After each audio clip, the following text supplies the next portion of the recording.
غائب ہیں۔ انسپکٹر کا سر درد سے پھٹا جا رہا تھا۔ اس نے ڈسپرین کی 2 گولیاں لیں تو کچھ افاقہ ہوا۔ اس نے پہرا مزید سخت کر دیا لیکن پھر بھی کچھ حاصل نہ ہوا۔ اب گاؤں کے لوگ اس سنگین ماحول اور وارداتوں سے خود کو خطرے میں محسوس کرنے لگے تھے۔ سب لوگوں نے یہ چیز محسوس کی کہ جتنے بچے بھی غائب ہوئے یا ان کی عمر 12 سال تھی یا اس سے کم تھی، یعنی اغوا ہونے والے تمام بچے کم سن تھے۔ لہٰذا ہم سب کو چھمو پہلوان سے رابطہ کرنا پڑا۔ آج میں صبح صبح ہی اخبار پڑھ رہا تھا کہ لوگوں کا جمع غفیر میرے گھر میں داخل ہوا۔ میرے گھر کے چوکیدار نے روکنے کی کوشش کی لیکن میں نے سب کو اندر آنے کا کہا۔ اب کئی بزرگ اور جوان میرے سامنے کھڑے تھے۔ میں نے آنے کی وجہ دریافت کی تو جاوید چچا بولے، دیکھو چھمو بیٹا، کئی دنوں سے ہمارے علاقے سے روزانہ بچے غائب ہو رہے ہیں۔ یہ بھی نہیں پتہ چل رہا کہ کون ایسا کر رہا ہے۔ پولیس والوں کو بھی کوئی سراغ نہیں ملا۔ چھمو بیٹا، ہم بڑی امیدیں لے کر آئے ہیں۔ میرا اصلی نام رضوان تھا۔ میں پہلوانی کے میدان میں اس علاقے کا چیمپئن تھا۔ گاؤں کے لوگ مجھے چھمو کہہ کر ہی پکارتے تھے۔ پھر سدھیر چاچا بولے، بیٹا، کل رات میرا بیٹا بھی غائب ہو گیا ہے۔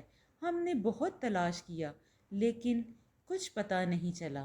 تم ہی کچھ اس کا حل نکالو۔ سدھیر چاچا پڑھے لکھے ہونے کے ساتھ ساتھ انتہائی عقل مند تھے۔ وہ ہنس مکھ تھے، ہمیشہ چہرے پر مسکراہٹ سجی رہتی تھی، لیکن آج ان کی آنکھوں میں آنسو دیکھ کر میرا کلیجہ کٹ گیا۔ میں نے تمام لوگوں کو یقین دلایا اور کہا، میں ہر ممکن کوشش کروں گا لیکن مجھے چند جوانوں کے تعاون کی بھی ضرورت ہے۔ بولو کون میرا ساتھ دے گا؟ میں نے لوگوں پر گہری نظر ڈالتے ہوئے کہا، ہم دیں گے آپ کا ساتھ۔ ان میں 6 لڑکے یہ کہتے ہوئے میرے سامنے کھڑے ہو گئے۔ ان جوانوں میں فہیم، عاطف، امتیاز، شعیب، وسیم، صداقت شامل تھے۔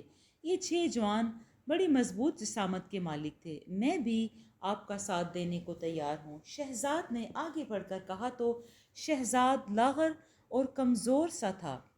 اسے اپنے ساتھ رکھنا مناسب نہیں تھا، لیکن اس کے جذبے کو دیکھتے ہوئے میں نے انکار نہیں کیا۔ اسے بھی اس مہم میں شریک کر دیا۔ گاؤں کے 3 داخلی خارجی راستے تھے۔ میں نے ایک راستے پر فہیم اور امتیاز کو لگا دیا، جبکہ دوسرے راستے پر صداقت اور عاطف کو، جبکہ تیسرے راستے پر وسیم اور شعیب کو لگایا۔ ان کے ساتھ میں نے شہزاد کو بھی لگا دیا۔ اب رات نے اپنے پر پھیلا دیے تھے، ماحول پر ہولناکی چھائی ہوئی تھی۔ ایسے میں تمام جوان اپنے اپنے فرائض سر انجام دے رہے تھے۔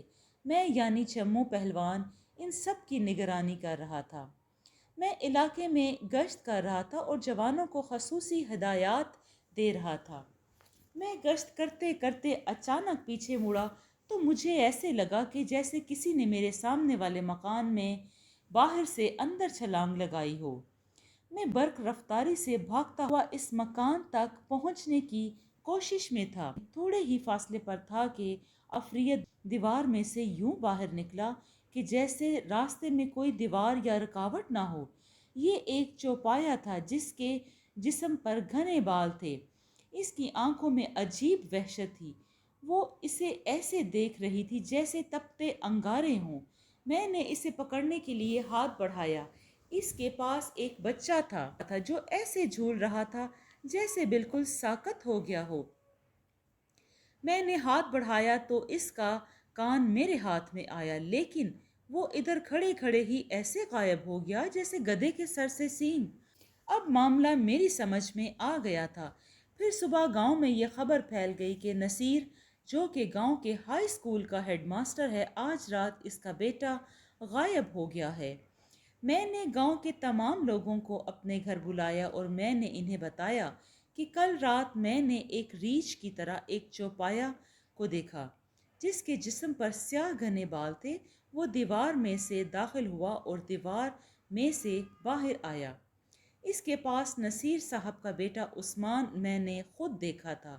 وہ ایسے جھول رہا تھا جیسے اس میں